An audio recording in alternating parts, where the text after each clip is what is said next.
Vamos abrir a palavra de Deus na primeira carta de Paulo aos Coríntios,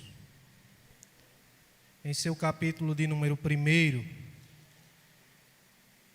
a partir do versículo de número 4, até o versículo de número 31. Amém, irmãos? Diz assim a palavra do Senhor: Sempre dou graças a meu Deus a vosso respeito, a propósito da sua graça, que vos foi dada em Cristo Jesus. Porque em tudo fostes enriquecidos nele, em toda palavra e em todo o conhecimento. Assim como o testemunho de Cristo tem sido confirmado em vós, de maneira que não vos falte nenhum dom, aguardando vós a revelação de nosso Senhor Jesus Cristo, o qual também vos confirmará até o fim, para serdes irrepreensíveis no dia de nosso Senhor Jesus Cristo. Fiel é Deus, pelo qual fostes chamados à comunhão de seu Filho Jesus Cristo, nosso Senhor. Rogo-vos, irmãos, pelo nome de nosso Senhor Jesus Cristo, que faleis todos a mesma coisa e que não haja entre vós divisões. Antes, sejais inteiramente unidos na mesma disposição mental e no mesmo parecer. Pois a vosso respeito, meus irmãos, fui informado pelos da casa de Cloe de que há contendas entre vós. Refiro-me ao fato de cada um de vós dizer: eu sou de Paulo, e eu de Apolo, e eu de Cefas, e eu de Cristo. Acaso Cristo está dividido? Foi Paulo crucificado em favor de vós, ou fostes, porventura, batizados em nome de Paulo? Dou graças a Deus, porque a nenhum de vós batizei, exceto Crispo e Gaio, para que ninguém diga que fostes batizados em meu nome. Batizei também a casa de Estéfanas. Além destes, não me lembro se batizei algum outro. Porque não me enviou Cristo para batizar, mas para pregar o Evangelho, não com sabedoria de palavra, para que se não anule a cruz de Cristo. Certamente, a palavra da cruz é loucura para os que se perdem, mas para nós, que somos salvos, poder de Deus.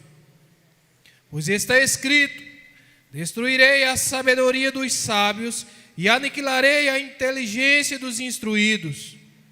Onde está o sábio?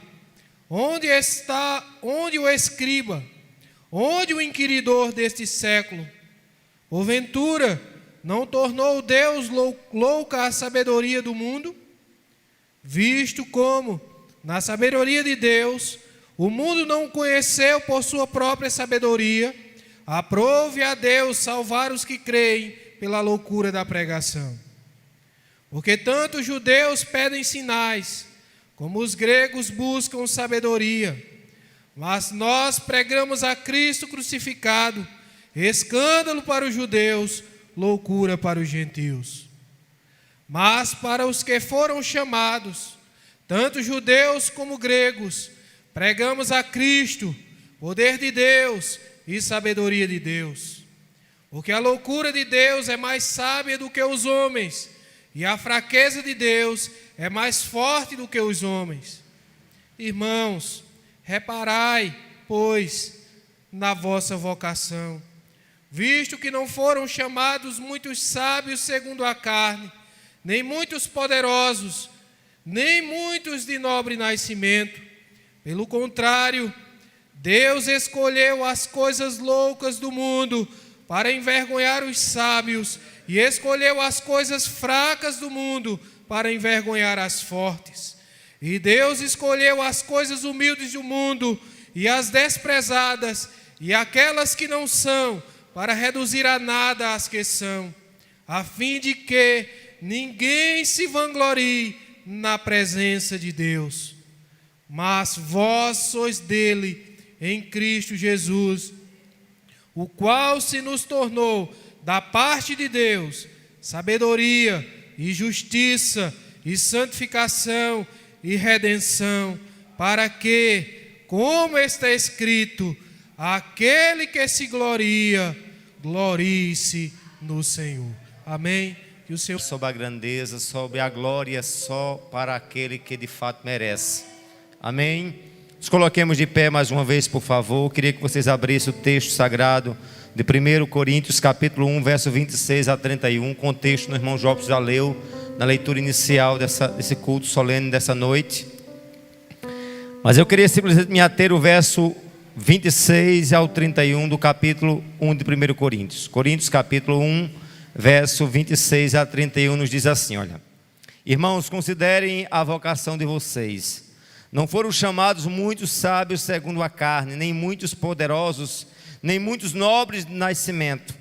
Pelo contrário, Deus escolheu as coisas loucas do mundo para envergonhar as sábias, escolheu as coisas fracas do mundo para envergonhar as fortes. Deus escolheu as coisas humildes do mundo e desprezadas e aquelas que são, para reduzir a nada as que são, a fim de que ninguém se glorie na presença de Deus.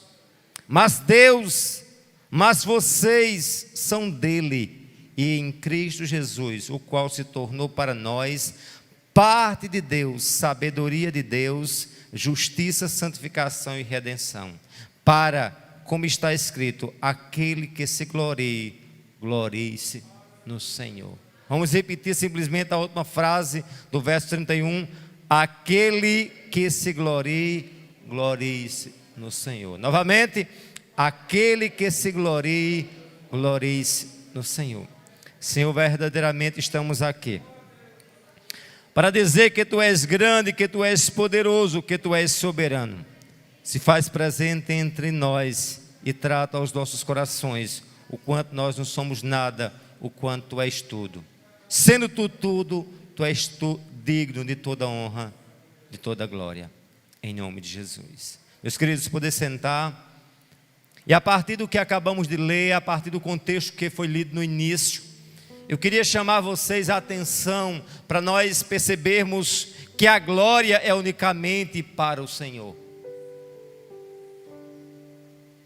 Paulo está aqui retratando a igreja de Corinto a necessidade da exclusividade da glória de Deus. E ele não aborda simplesmente esse assunto porque a carta de Corinto é uma carta que, na verdade, ela aborda o dia a dia da igreja.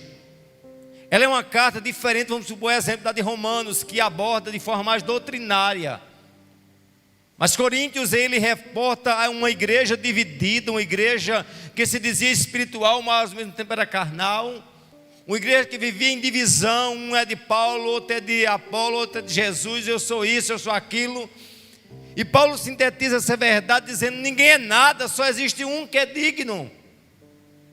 E é dentro dessa mesma perspectiva que nós devemos caminhar, que a glória tem que se dar unicamente a um. E a partir dessa percepção eu queria ver com vocês verdades que esse texto nos ensina, tão pequeno, tão incisivo, tão curto, tão objetivo, tão cirúrgico. Mas ele tem verdades que eu preciso viver no meu dia a dia.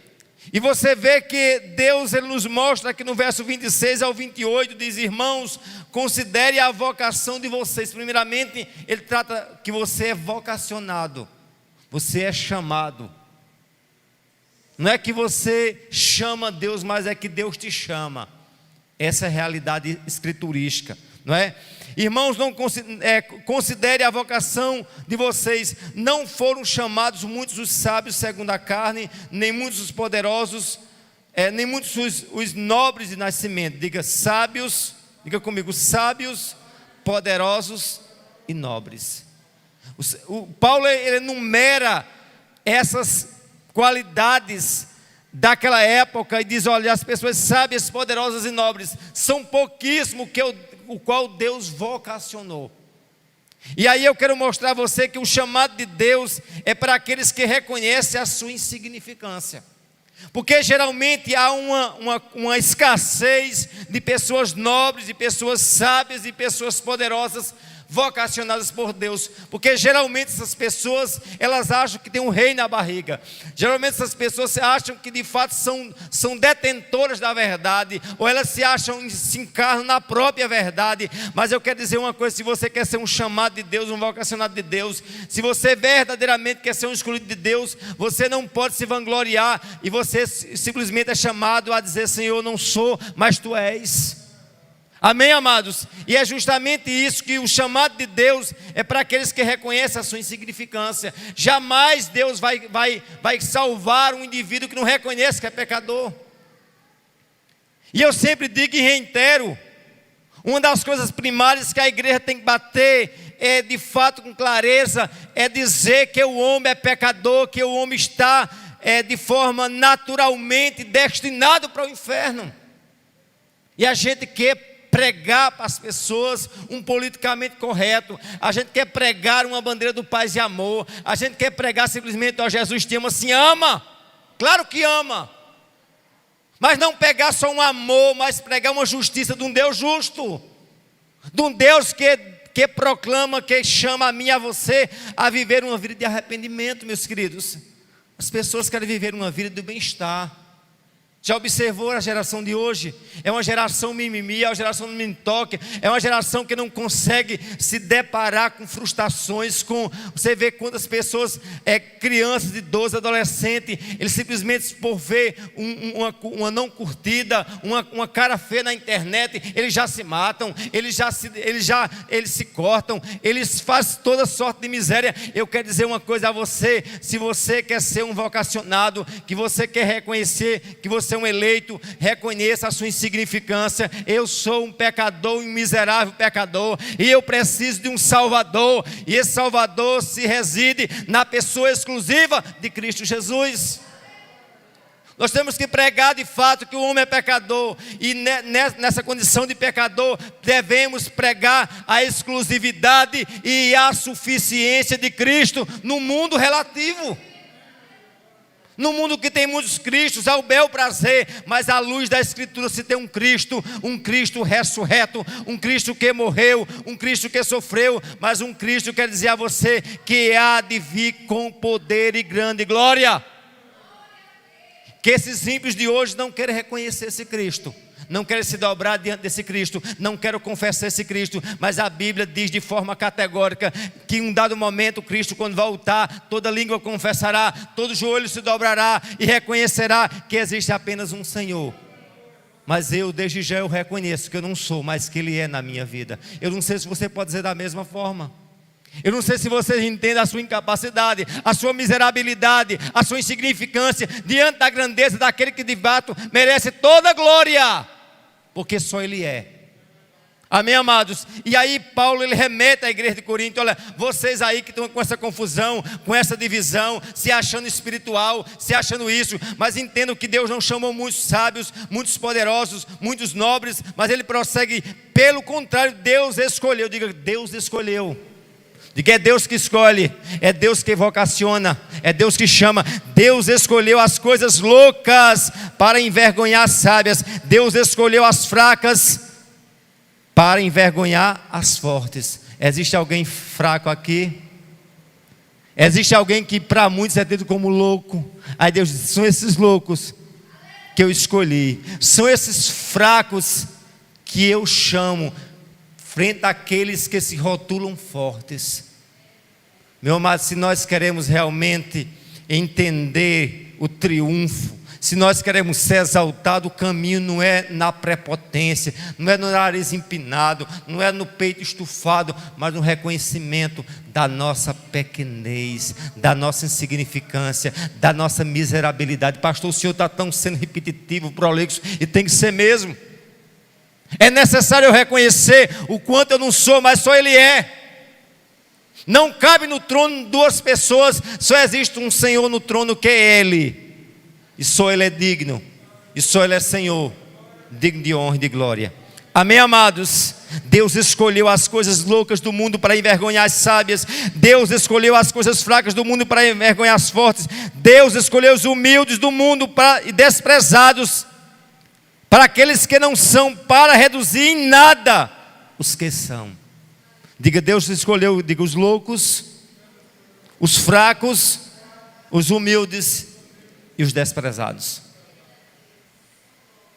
Agora aqueles que se dizem, eu sou, eu posso, eu mando.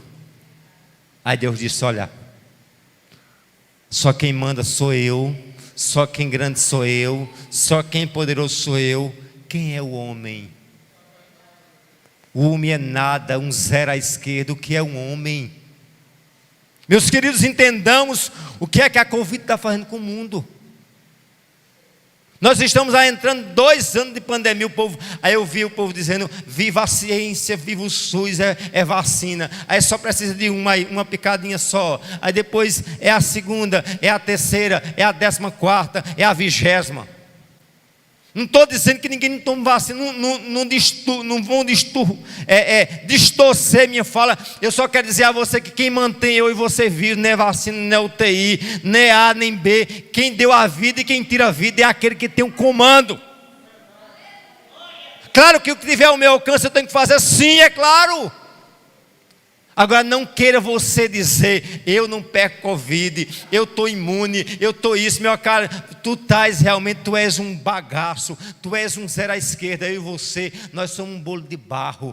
É só Deus puxar o fôlego e ali cai aquele Golias, aquele prepotente, aquele arrogante, aquele metido a saradão, a bonitão. Eu quero dizer que nós somos podres, nós somos pó, nós somos cinza. Nós somos nada.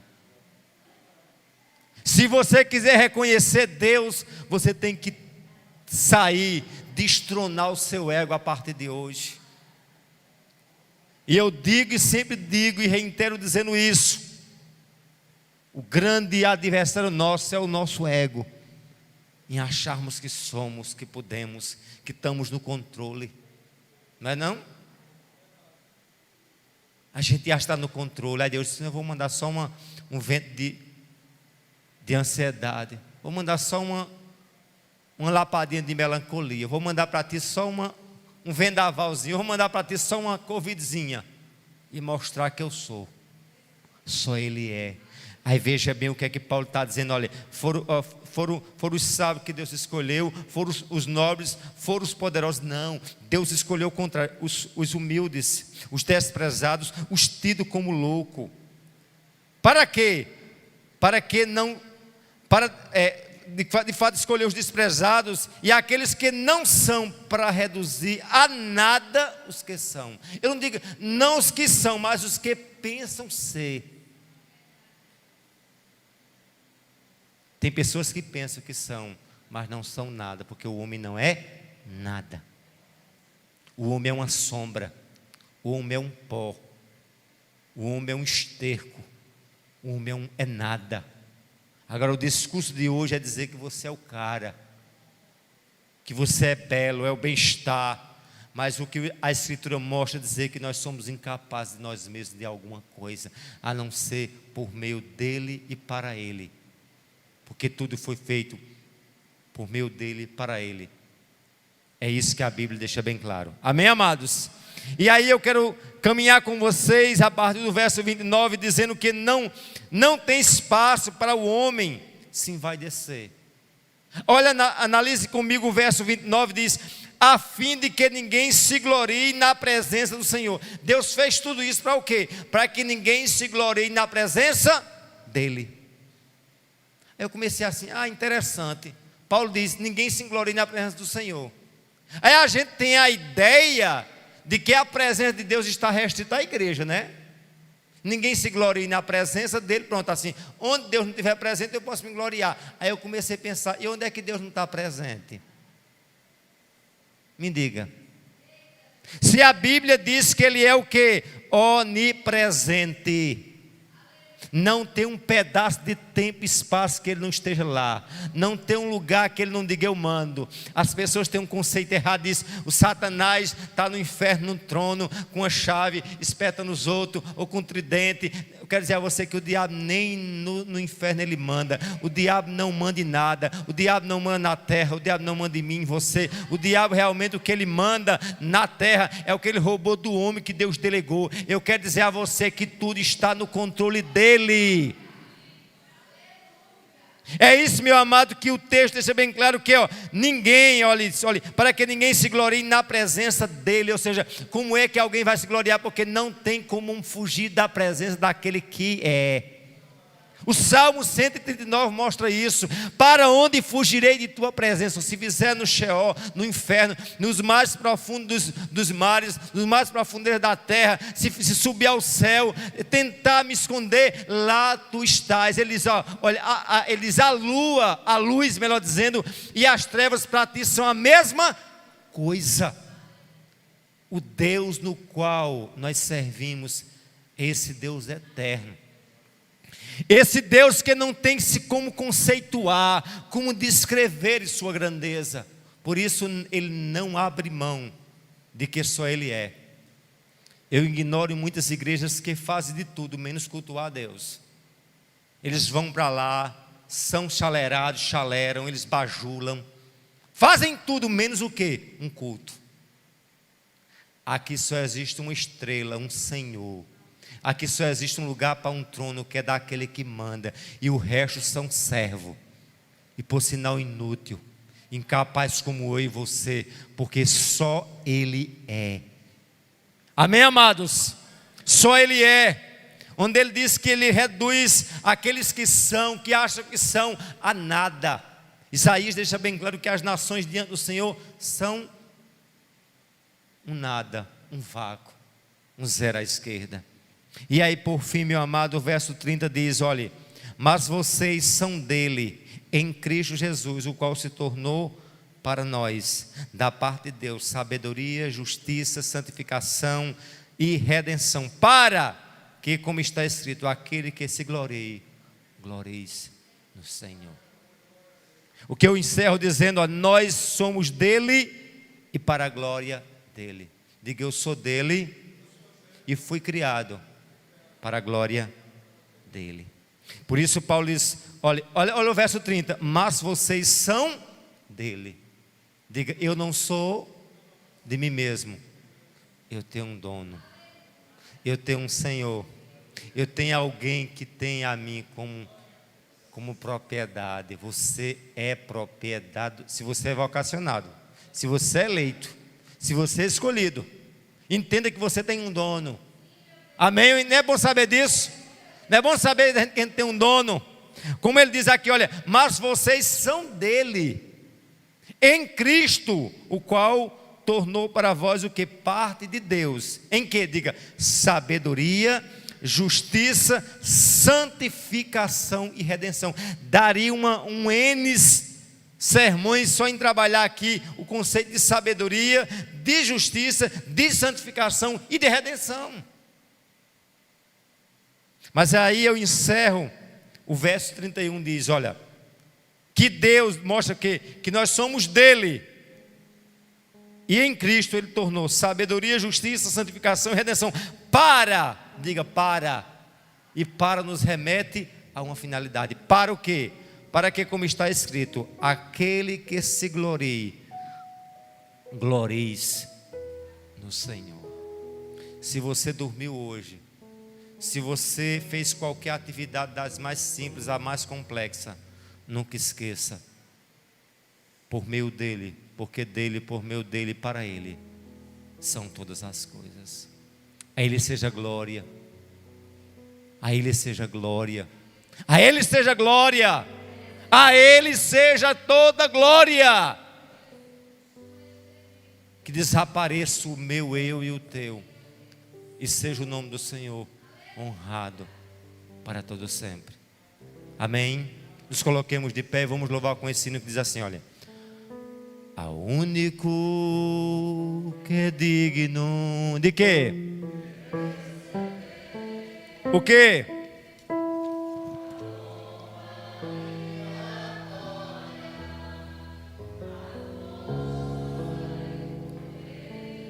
Vamos cantar?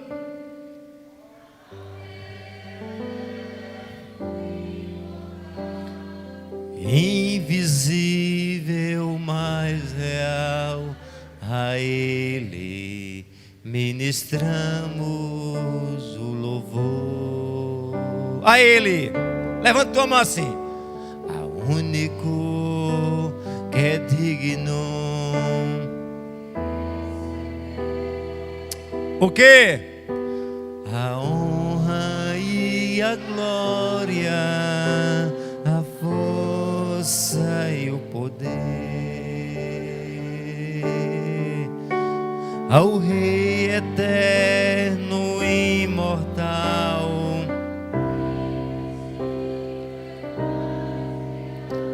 a Ele ministramos o louvor. Coroamos.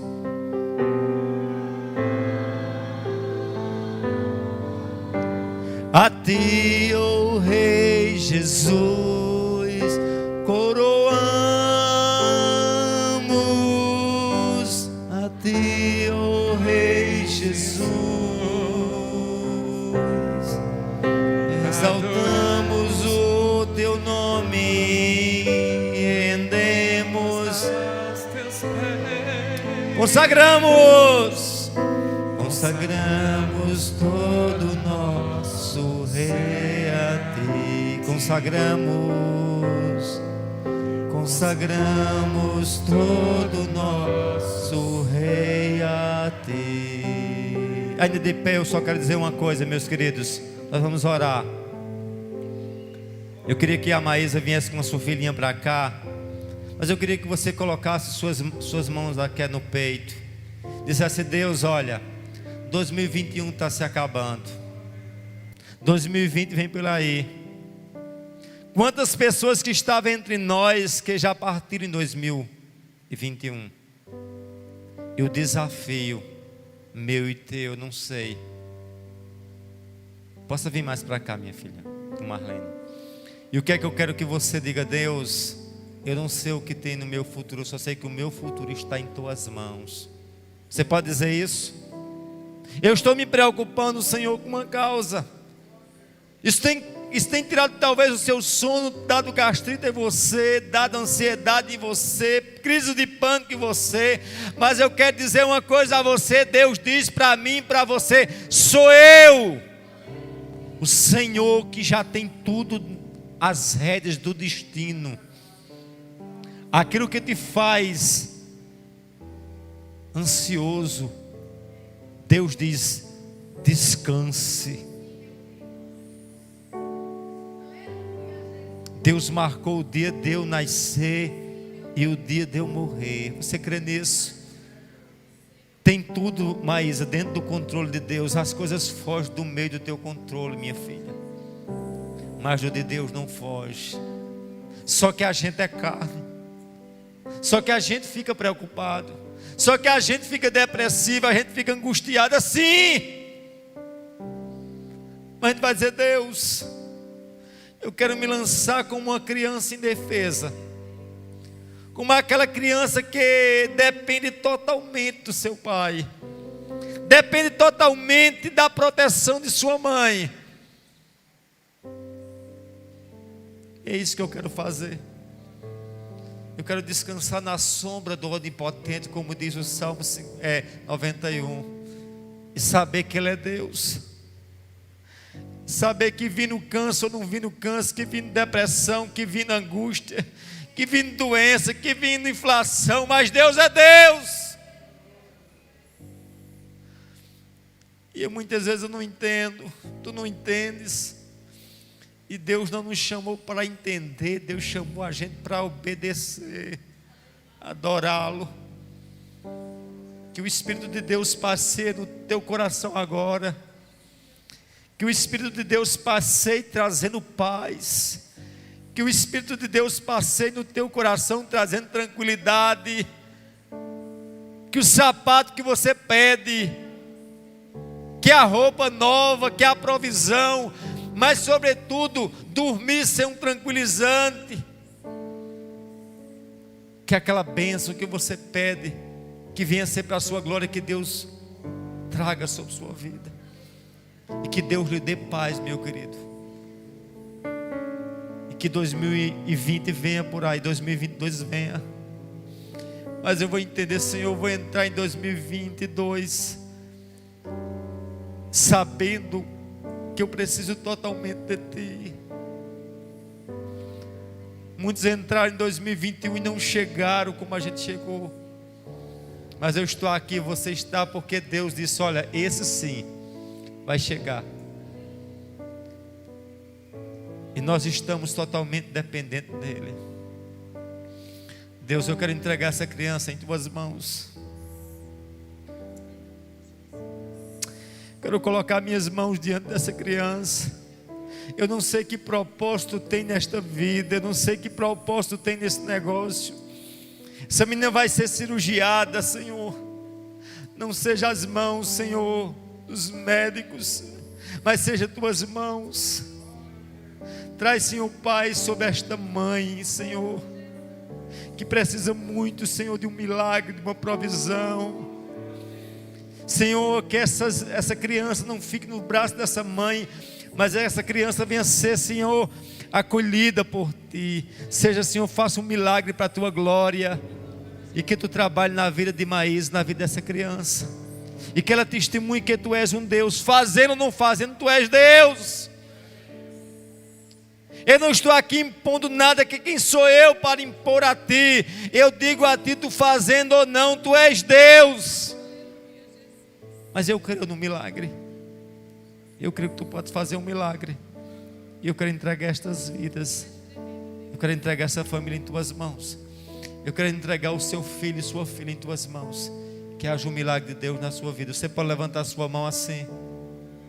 Diga: Deus, Tu sabes quanto eu sou fraco.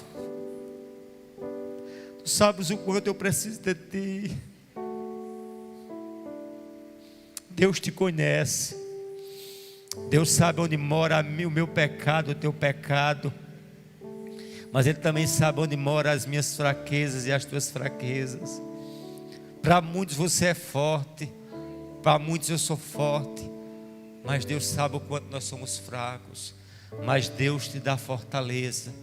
Receba de Deus ânimo, receba de Deus força, receba de Deus. Eu não tenho nada para te dar, mas o Deus que eu preguei nessa noite, Ele é o único. Ele é o único. Ele é o único, Ele é o único, Ele é o único, Ele é o único. Não tem nada que Tu não mande, Senhor.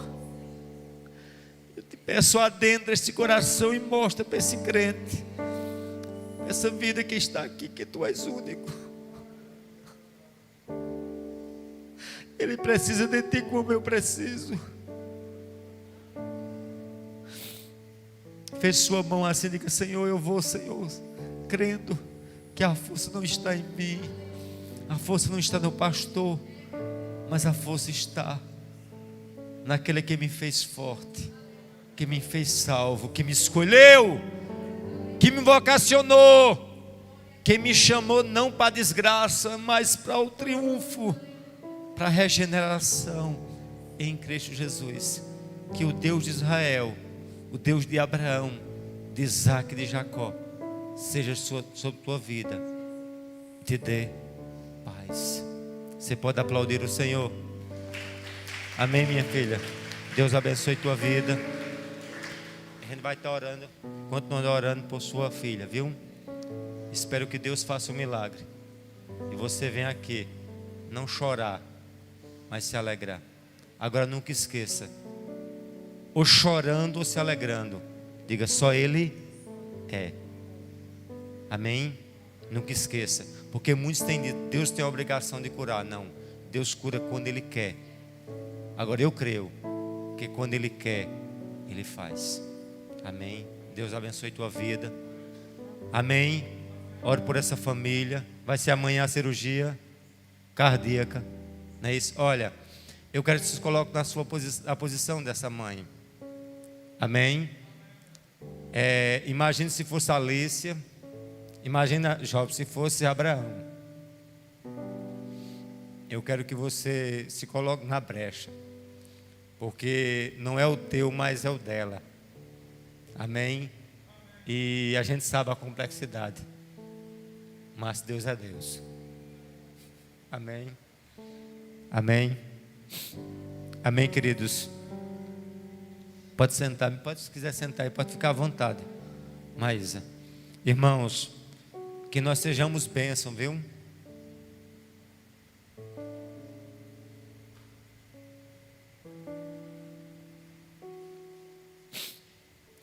Que nós não sejamos conhecidos em Sumé como alguém que quer ludibriar o outro, enrolar, irmã Edmilson, mas que nós sejamos uma igreja acolhedora, uma igreja que chore com a dor do outro. É uma mãe que vai colocar nas mãos dos médicos uma filha numa cirurgia de risco, e a gente muitas vezes está se lamentando com tantas coisas sem sentido, Carol. Nossas lágrimas muitas vezes é lágrimas desperdiçadas, Ana, mas tem muitas vezes para a gente chorar.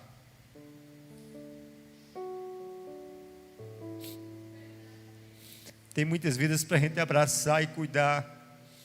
Só que a gente está procurando buscar os nossos próprios lamentos, as nossas próprias dores. Mas que nós sejamos pessoas e dizer, olha, eu estou aqui. Não tenho prata nem ouro, mas eu estendo a mão. Amém? Eu quero no final, você não esqueça de dar um abraço nessa mãe e passar para ela que a dor dela, em parte, é a sua dor. Amém? É o mínimo que a igreja deveria fazer nessa noite. É dizer que a dor de Maísa também é parte da nossa dor. É a dor de uma mãe que todas as mães choram. Todos os pais choram junto, Nailson. Todos os filhos choram junto. Porque o meu Senhor, quando ele viu Lázaro morto, ele chorou. O meu Senhor, quando olhou para Jerusalém e viu a multidão, a Bíblia diz que ele teve compaixão da multidão. Ele não viu a multidão como uma forma de ganhar dinheiro, mas ele olhou para a multidão e teve compaixão da multidão. E tem tanta coisa que eu tenho uma dívida tão grande com Sumé. Eu tenho uma dívida com os rincões de Sumé. Eu e você, nós temos uma dívida com o Cariri. Nós temos uma dívida com muitas vidas que Deus coloca perto da gente. Eu preciso dizer, Senhor, eu quero pagar essa dívida. Eu não sei quando eu vou me encontrar com o meu Senhor, mas no dia que eu encontrar, eu quero dizer, Senhor,